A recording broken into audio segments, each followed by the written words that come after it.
வசனம் எடுத்து பேச வர போறோம் பாருங்க. சண்டே கிளாஸ் டீச்சர்ட்டே ஒரு வாழ ஆட்டுறானா நான் பார்த்துக்கிறேன் அப்படின்னு பேச வருகிறார் நம்ம சுபி மோசஸ் அவர்கள். நல்ல ஒரு பலத்த கரகோஷம் கொடுங்க. இந்த நேரத்தில் வந்து பட்டிமன்றத்துக்காக பேச வர அதுக்கு கர்த்தருக்கு நன்றி செலுத்திக் கொள்கிறேன். இங்க அமர்ந்திருக்கும் நடுவர் அவர்களுக்கு முதற்கண் நன்றியையும் வணக்கத்தை தெரிவித்துக் கொள்கிறேன். அதுக்கப்புறம் இந்த திருச்சபையின் போதகருக்கும் என்னுடைய வணக்கங்களை தெரிவித்துக் கொள்கிறேன். இந்த சபையின் எதிரணி அமர்ந்திருக்கும் யோசுவா தலைமையான அழியா அவர்களுக்கும் எல்லாருக்கும் என்னுடைய வணக்கங்களையும் தெரிவித்துக் கொள்கிறேன். இனி எங்களுடைய தனி நிவ்யா கிரேஸ் அக்காவோட அணியில் இருக்கக்கூடிய எல்லாத்துக்குமே என்னுடைய வணக்கங்களை தெரிவித்துக் கொள்கிறேன். இன்னும் ஆடியன்ஸ் அப்படி உங்களுக்கும் வணக்கத்தை தெரிவித்துக் கொள்கிறேன். இன்னும் எங்களோட சண்டே கிளாஸ் பிள்ளைங்களுக்கும் என்னோட முதற்கண் வணக்கத்தை தெரிவித்துக் கொள்கிறேன்.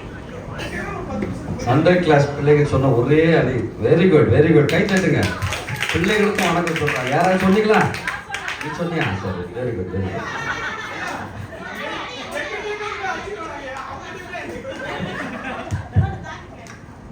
இது தெரியுதா நான் இப்படிலாம் அடி வாங்குறேன்னு. குழந்தை வளர்ப்பது சிறந்தவர்கள் இன்றைய கால பெற்றோர்களே அப்படின்னு தலைப்புல நான் பேச வந்திருக்கேன். இப்போ அந்த காலம் இல்லையா? இன்றைய காலம். சரி.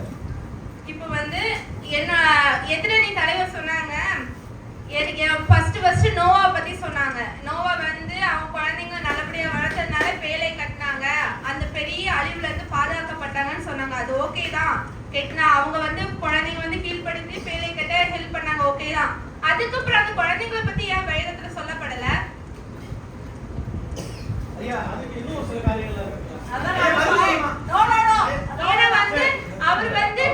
அவங்க என்ன சொன்னாங்கன்னா, இத அவங்க வந்து அப்பட சொல்லிருக்கலாமே, டேய் இதுல நீ கெட்ட வரலைன்னா நீ செத்து போயிடுவ அப்படின்னு மிரட்டிருக்கலாமே. மிரட்டினால அவங்க ஹெல்ப் பண்ணி சரி ஏதோ இவர் ஏதோ சொல்றாரு சரி நம்ம கேட்போம் அப்படின்னு சொல்லிட்டு எரிச்சல்லையும் கெட்டிருக்கலாம். கெட்டி அவர் பாதுகாக்கப்படலாம். அதுக்கப்புறம் ஆண்டுக்கு பிரியம் இல்லாம தானே அவங்க நடந்தாங்க.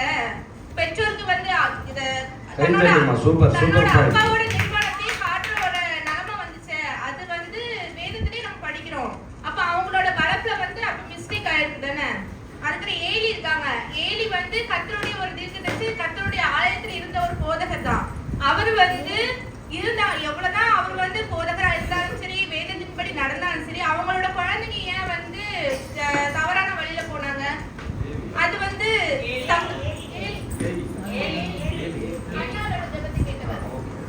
அப்ப வந்து அவர் வந்து அவ்வளோ கர்த்தருக்காக வந்து அவ்வளவா தன்னை தியாகம் பண்ணிக்கிட்டு அண்ணாளோட சப்ஜெக்ட் ஃபுல்லாவே நம்ம வாசிக்கும் போது ஏலியோட முக்கியமான நோக்கமே இருக்கு. நீ வாக்குத்தத்தம் பண்றாரு, நீ வந்து அழாத, உனக்கு கர்த்தர் வாக்கியம் பண்ணுவாங்க அப்படின்னு சொல்லிட்டு அவங்க எல்லாமே ஆசீர்வதிக்கப்பட்ட அப்படிப்பட்ட ஒரு தலைவரோட மகனே இப்படி எல்லாம் தப்பு பண்ணி கர்த்தருக்கு பிரியம் இல்லாம நடக்கிறாங்கல்ல.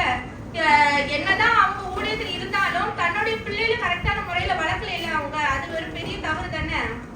யாக்கோபு எடுத்துக்கிட்டாலே தீனால் அவருக்கு வந்து 12 பசங்க இருந்தாங்க, ஒரு பொண்ணு இருந்தாங்க. என்ன இது அவர் வந்து 12 பசங்களை வளர்க்கணும், அதே மாதிரி பொண்ணையும் வளர்த்துக்கணும்ல. பொண்ணு வந்து தவறான முறையில வளர்த்தனாலதானே அவங்க தவறான முறையில போக ஆரம்பிச்சிட்டாங்க. அதுக்கப்புறம் வந்து தானியேல் இப்போ யாக்கோபு என்னதுமா சொன்னீங்க? வளர்க்கல இல்ல. அதுக்கப்புறம் வந்து தானியேல் என்ன இவங்க வந்து என்ன சொன்னாங்க, நோவாக்கு வந்து இப்ப நடக்கக்கூடியது இப்ப அழிவு வரப்போகுது அப்படின்னு நோவாக்கு காண்பிக்கப்பட்டது அப்படிங்கறது சொன்னாங்க. அதே ஆனா தானியேல் அதுக்கப்புறம் இன்றைய கால பெற்றோர்ல தானியேல் என்ன செஞ்சா, இனிமேல் நடக்கக்கூடியது பிற்காலத்துல இயேசு கிறிஸ்து வந்ததுக்கு அப்புறம் என்ன நடக்க போறதுன்னே அவருக்கு வெளிப்படுத்தப்பட்டது. அதை வந்து ஏன் நீங்க பார்க்க மாட்டேங்கிறீங்க? அது வந்து இன்றைய கால பெற்றோர்கள் தானே சேரும். அதையே நீங்க ஏன் பார்க்கல?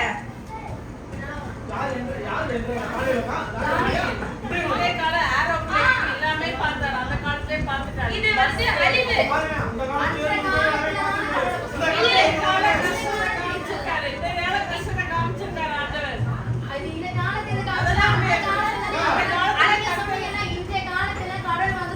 சரி அவங்க பேச விடுங்க, அப்புறம் கன்ஃபியூஸ் ஆயிடுவாங்க பாவம். அதுக்கு பவுல் எடுத்துக்கோங்களேன். அவர் வந்து அன்றைய காலமா இருந்தாலும் வந்ததுக்கு அப்புறம் வந்து அவர் இருந்தாரு. பாடுகளை அனுப்பிச்சுக்கிட்டாங்க. எல்லாமே எல்லா கஷ்டம் அனுபவிச்சாலும் கர்த்தருக்காக எல்லாத்தையும் சகிச்சுக்கிட்டாங்க. அது வந்து சகிச்சு தனக்காக அவர் வந்து எப்படி ஒரு பொசிஷன்ல இருக்கிற படிப்பு நல்லா படிச்சிருக்காரு, எல்லாம் நல்ல ஒரு உத்தியோகத்துல இருந்த ஒரு மனுஷன் கர்த்தருக்காக தன்னை வந்து ஒப்பு கொடுத்தாங்க. பழைய காலத்துல உள்ளவங்க தான், கிறிஸ்துவுக்கு முன்னாடி உள்ளவங்க தான் அப்படி இருந்தாங்க அப்படின்னு சொல்ல முடியாது. கிறிஸ்துவுக்கு அப்புறம் உள்ளவங்களும் இன்றைய கால ஒரு தலைமுறை வந்து அப்படி கர்த்தருக்குன்னு ஒப்பு கொடுத்து வளர்ந்துருக்காங்க.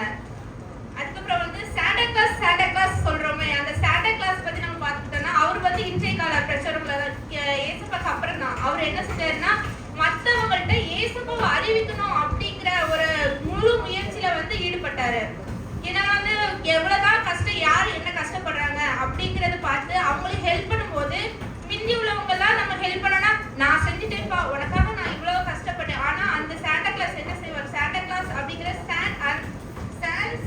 அப்படின்னு சொல்லிட்டு அவரோட பேர் இருக்கு. அவர் வந்து என்ன செய்வார்னா மற்றவங்களுக்கு வந்து தேவனை பற்றி எப்பவுமே சொல்லுவாங்களாம். கர்த்தர் உங்களுக்கு எல்லாம் செய்வாரு. ஒரு விசுவாச அறிக்கை வந்து எப்பவுமே மற்றவங்களுக்கு சொல்றதுல வந்து இந்த இருக்காரு. அவர் வந்து கர்த்தருக்காக எல்லாத்தையும் தனக்காக வந்து இருக்கக்கூடிய நம்மளோட கஷ்டம் எதிரடி பேசுறது கவனிக்கணும். எவ்வளவு கஷ்டப்பட்டு பேசுறது கவனிக்கணும். எல்லாத்தையுமே வந்து அவங்களுக்குன்னு கொடுத்து உதவியா இருந்தாங்க.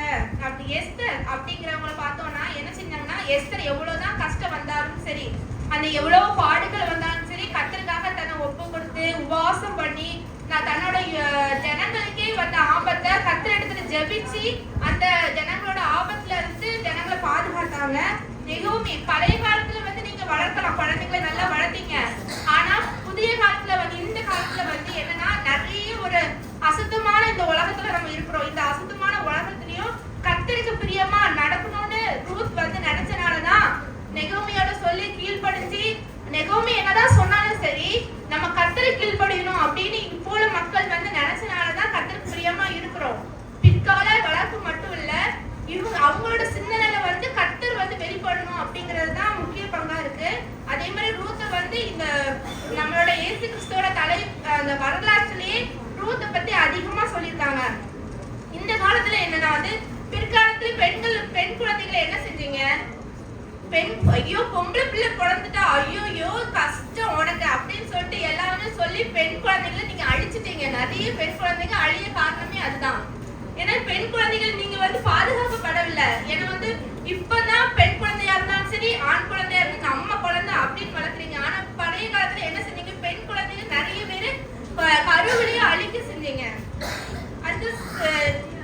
அதுக்கப்புறம் போன காலத்துல மிந்தி அன்றைய தலைமுறை என்ன செஞ்சாங்கன்னா, குழந்தைங்களுக்கு ஒரு சின்ன குறைபாடு, மூளை வளர்ச்சிலையோ இல்லாட்ட கண் பார்வையோ அப்படி இல்லாத குழந்தைகளை அவங்க வந்து அனாத ஆசிரமத்திலயோ இல்லாட்ட அவங்க வந்து ஐயோ இப்படிப்பட்ட குழந்தைய நம்மளால பார்க்க முடியாது அப்படின்னு சொல்லிட்டு அவங்களை வந்து உதறி தந்தாங்க. ஆனா இன்றைய கால பெற்றோர்களை வந்து இதுவும் நம்மளோட குழந்தை இல்ல அப்படின்னு சொல்லிட்டு அவங்களோட குறைகளையும் அதை கேர் பண்ணாம அவங்களுக்கு என்ன முறையில வந்து அவங்கள பாதுகாத்துக்கலாம் அப்படிங்கிற இதை முயற்சி பண்ணி அந்த குழந்தைகளையும் வளர்த்துட்டு வரோம் கஷ்டப்பட்டு.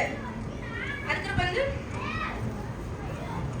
இப்போ வந்து குழந்தைகள் வந்து நிறைய ஆதரவு இல்லாம போறது காரணம் யாரு, பிற்காலத்துல வந்து ஒவ்வொருத்தரும் வந்து இவ்வளவு நீங்க எவ்வளவுதான் 12, 13 எவ்வளவு குழந்தைகளை வளர்த்தாலும் இதுல ஒரு குழந்தைய வளர்த்துறது ரொம்ப கஷ்டமான ஒரு விஷயம். இப்போ அது தெரியுமா இல்லையா?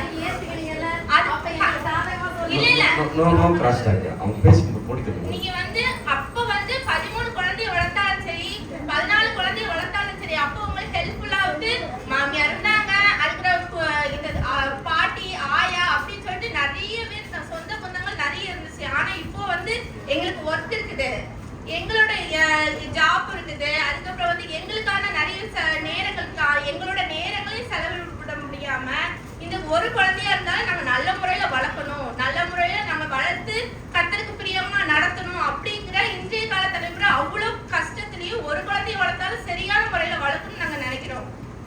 நேற்றுக்கு வந்து பேசும்போது நாங்க வந்து குழந்தை வளர்ப்பது சிறப்பாக இல்லைன்னு நீங்க எப்படி சொல்லலாம்? நேற்றுக்கு ஜோஸ்வா சொல்லும் போது என்னோட பொண்ணு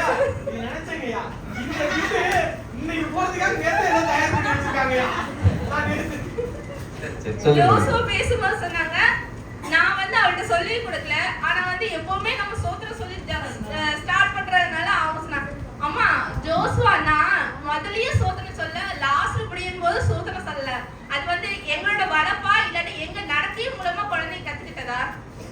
வளர்ப்பு வளர்ப்பு.